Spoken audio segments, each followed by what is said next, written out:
नमस्कार दोस्तों, मैं आचार्य रविंद्र अध्यात्म अवर्नेश पर आपका स्वागत करता हूं। दोस्तों, आज का विषय है ESE अर्थात कहें पूर्व दक्षिण पूर्व के क्षेत्र क्या है, कितना पॉजिटिव है, कितना नेगेटिव है, कैसे हम इसको अपने लिए उपयोग में ला सकते हैं, कैसे पॉजिटिव बना सकते हैं, इसी का विश्लेषण इस वीडियो में है। क्या यहाँ हम बेडरूम रखें तो क्या होगा, यहाँ पर अगर हम टॉयलेट रखें तो क्या होगा, और यहाँ पर प्रवेश द्वार रखें तो क्या होगा, क्या यहाँ रखना चाहिए, किसका कमरा रहना चाहिए, अर्थात कौन यहाँ व्यक्ति रह करके अच्छा फल प्राप्त कर सकता है। ध्यान से समझें, यह जो पूरा क्षेत्र है पूर्व दक्षिण पूर्व का क्षेत्र, यह मुख्य रूप से वायु क्षेत्र में आता है, और लेकिन यहाँ से जो है सो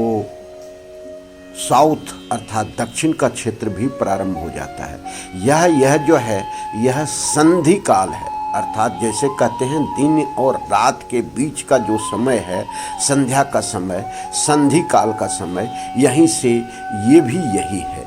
यहाँ दो तत्वों का जो पुनर्समय है, इसे 16 जोन के क्षेत्र में चर्निंग का क्षेत्र कहा जाता है, अर्थात मंथन का क्षेत्र कहा जाता है।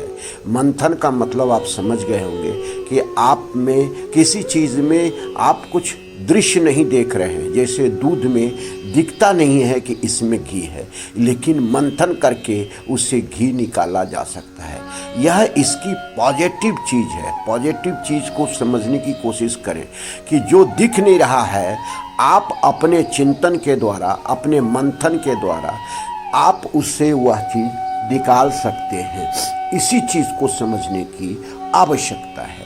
100 डिग्री से प्रारंभ हो जाता है और 120 डिग्री तक का पूरा क्षेत्र आता है, क्योंकि यह क्षेत्र भी लगभग 22 डिग्री का है, और यह पूरा क्षेत्र मंथन का क्षेत्र कहता है, चर्निंग का क्षेत्र कहलाता है।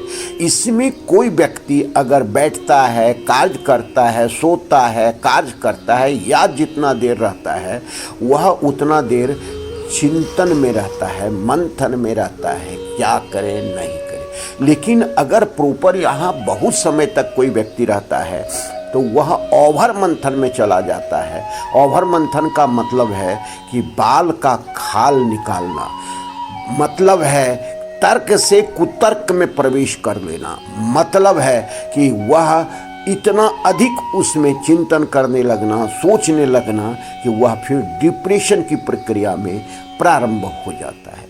इसी चीज़ को हम समझाने की कोशिश कर रहे हैं कि यहाँ पर सपोज दैट समझिए कि अगर बेडरूम है तो क्या होगा। कोई भी व्यक्ति अगर यहाँ कपल सोता है तो निश्चित रूप से पति पत्नी के बीच में बाल का खाल निकलते रहेगा, वह व्यक्ति आपस में उलझता ही रहेगा, रात दिन तर्क कुतर्क में रहेगा, अत्यधिक मंथन करते रहेगा, एक बात को पकड़ेगा, दोनों उसी पर लड़ता झगड़ता रहेगा।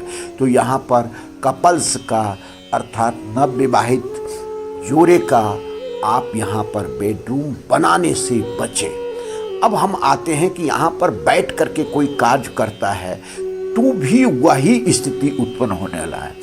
यहाँ पर फायदा किसको हो सकता है, जो व्यक्ति जो विद्यार्थी स्वरूप है, स्टूडेंट स्वरूप है, अगर यहाँ पर वह बैठ करके करता है तो रिसर्चिंग लेवल उसका अधिक हो जाएगा और वह नए डिस्कवरी में लग जाएगा, कर सकता है ऐसा। लेकिन यह भी अगर बहुत समय तक यहाँ रहा तो फिर वह एक ही चीज़ के चिंतन में लग रह जाएगा और उसका व्यापकता खत्म हो जाएगी, पूर्णता खत्म हो जाएगी। अब हम आते हैं, अगर लोग यहाँ वास्तुशास्त्री यहाँ टॉयलेट का जो देते हैं, टॉयलेट क्या है इस चीज़ को समझिए। टॉयलेट का गुण धर्म क्या है। टॉयलेट जो है वह डिस्पोजल करता है, डिस्पोज कर देता है किसी चीज़ का। तो अगर टॉयलेट है और यहाँ कोई व्यक्ति घर का पूरा आदमी वहाँ पर जाता है तो निश्चित रूप से है जो उनकी सोचने की शक्ति है, तर्क की शक्ति है, वह धीरे धीरे समाप्त होने लगेगा, क्योंकि यह डिस्पोज हो जाएगा, उसके अंदर किसी चीज़ के तार्किंग पावर खत्म हो जाएगा और वह डिस्पोज हो जाएगा। तब कहें कि क्या बनाना चाहिए या नहीं बनाना चाहिए गुरुजी। तो अगर आपको मजबूरी है, कहीं आपके पास जगह नहीं है, तो सभी जगहों से यह उत्तम रह सकता है। सभी जगह जैसे ईशान कोण, पूर्व या अग्नि कोण, इससे यह उत्तम जगह है, श्रेष्ठ जगह है। आप बना करके इसका लाभ ले सकते हैं। अब है कि यहाँ पर हम बचें कैसे। अगर यहाँ का कलर आपने व्हाइट कलर करवा दिया जो इनके एंटी तत्व का है, तो भी यह डिस्टर्ब कर जाएगा। यह आपके घर का, आपके माइंड का, सभी लोग रहने वाले का चिंतन शक्ति समाप्त कर देगा।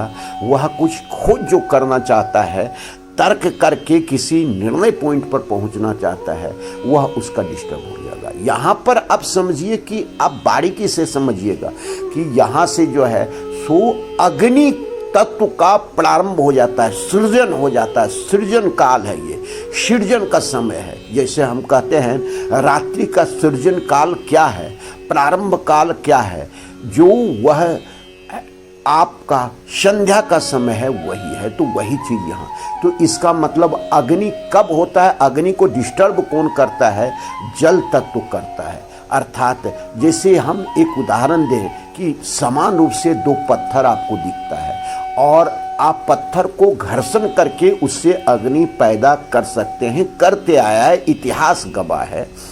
तो इसका मतलब अगर गीला पत्थर है तो क्या ऐसा हो सकेगा घर्षण के बाद? नहीं हो पाएगा। जल का जैसे उसमें प्रवेश होगा तो उसके अग्नि जो संभावना है वो समाप्त हो जाएगी। और अग्नि ऊर्जा है, अग्नि आपके जीवन में प्रवाह देता है, शक्ति देता है, कैश फ्लो देता है। तो ये चीज़ से भी यहाँ बचना है कि ब्लू कलर यहाँ ब्लैक कलर नहीं करना है, या जल से संबंधित कोई तत्व यहाँ नहीं रखना है, निर्माण नहीं करना है, बोरिंग नहीं करना है। और टॉयलेट में भी जल का कहीं न कहीं उपयोग होता है, इसलिए यहाँ टॉयलेट से भी बचना चाहिए। लोग कहते हैं कि यहाँ सेप्टिक टैंक भी बनाना चाहिए, बना सकते हैं क्योंकि गंदा का चीज़ है वो, और लेकिन जल की मात्रा अधिक हो जाती है तो डिस्टर्बेंस कर सकता है।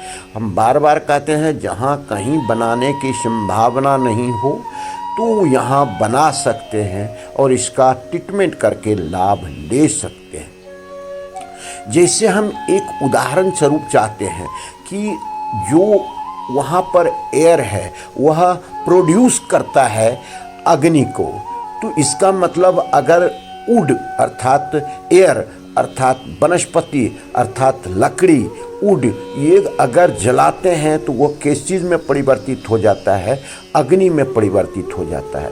तो अगर यहाँ पर गीला लकड़ी रखेंगे तो नहीं जल पाएगा। अर्थात सावधान, यहाँ बचना है आपको जल तत्व से, कलर से, और यहाँ जो जल का निर्माण है उससे। तो इस तरह से हम देखें। अब यहाँ पर प्रवेश द्वार आ जाता है।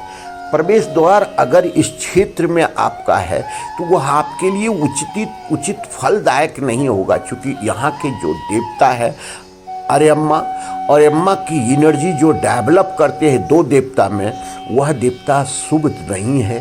और जोन भी आप जान रहे हैं कि अति मंथन का ये जगह है। तो जो व्यक्ति आता जाता रहेगा, रात दिन चिंतन में ही लगा रहेगा कि ये व्यक्ति धोखा कर रहा है, मेरे साथ ये हो रहा है, बिल्कुल तर्क से कुतर्क के प्रवाह में वह चला जाएगा। तो सावधान, यहाँ पर मुख्य द्वार भी नहीं बनाए। तो ये आपके वीडियो में जो हम बता रहे हैं कि आप ये क्षेत्र पूरा क्या है, इसकी कैपेसिटी क्या है, इससे लाभ क्या ले सकते हैं, इसी का विश्लेषण कर रहे हैं। धन्यवाद। इसका पूरा उपयोग लें और ध्यान से अपने जीवन में उतारें। फिर मिलते हैं अगले वीडियो। नमस्कार।